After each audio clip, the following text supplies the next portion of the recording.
Liga Indonesia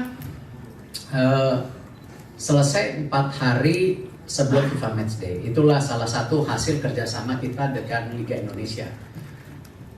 Bahkan dulu Liga Indonesia kalau ada FIFA Matchday nggak berhenti, sekarang berhenti gitu. Dan Liga Indonesia sendiri sekarang juga memberi kesempatan pemain U23 di bawah dikasih waktu 45 menit. Di Liga 2 U21 45 menit ini ya kerjasama kita dengan Liga gitu. Tetapi kenyataan kalau kita bicara para pemain kita yang ada di Eropa, ya tanggal 4 dan 5 masih ada pertandingan. Jadi kondisi nanti ini mirip kita datang ke Australia. Jadi tanggal 6 baru pada sampai, tanggal 7 ya latihan, tanggal 8 tanding. Nah, kenapa di bulan September ini kita persiapkan?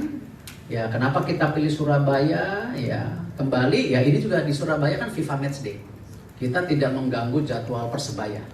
Ya, kita hormati Persebaya, kita tidak mengganggu jadwal Liga. Ini kan FIFA Matchday. Nah, dan saya berharap tim nasional tidak bermain terus di Jakarta karena tim nasional kan bukan milik Jakarta.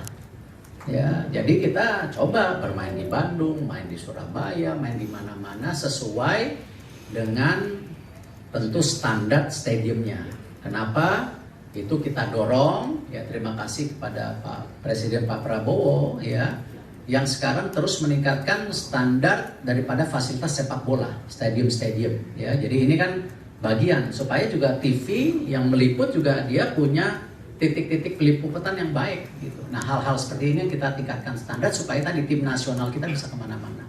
Dan tidak berlaku hanya senior, kita ingin menghibur rakyat Indonesia. Jadi kita akan dorong tim putri bermain di mana, ya tim 20 bermain di mana, U17. Jadi semua rakyat Indonesia bisa menyaksikan tim nasional tidak hanya dari TV. Next step setelah kita mendapat schedule dari AFC, kita akan mengirim surat kepada pihak Saudi untuk juga membuka akses penonton kita, ya, karena masyarakat kita di Saudi jumlahnya jutaan. Jadi kalau kita diberikan akses, ya bukan nggak mungkin. Saya rasa 50% dari stadium juga diisi oleh bangsa kita gitu. Nah, cuman ini tergantung host, tuan rumah mau nggak melakukan itu. Ya kami mendorong. Ya, jadi next step dulu setelah kita ini nanti minggu depan mungkin baru kita kirim surat ke sahabat kita ya PSSI yang ada di Saudi untuk bisa membuka keleluasaan untuk penonton kita bisa dihormati seperti kita menghormati ya para penonton Saudi di Indonesia ya, dan ya kita harapkan timbal balik ada, tapi tentu karena jumlah penduduk Indonesia di sana banyak dan itu bagian pertumbuhan ekonomi Saudi juga loh penduduk Indonesia di sana ya. Tidak hanya dari umroh dan haji kita sumbangsi ke ekonomi Saudi, tapi juga masyarakat kita juga yang bekerja di Saudi itu bagian dari pertumbuhan ekonomi Saudi ya, kita coba menginfluence supaya diberikan akses untuk penonton kita.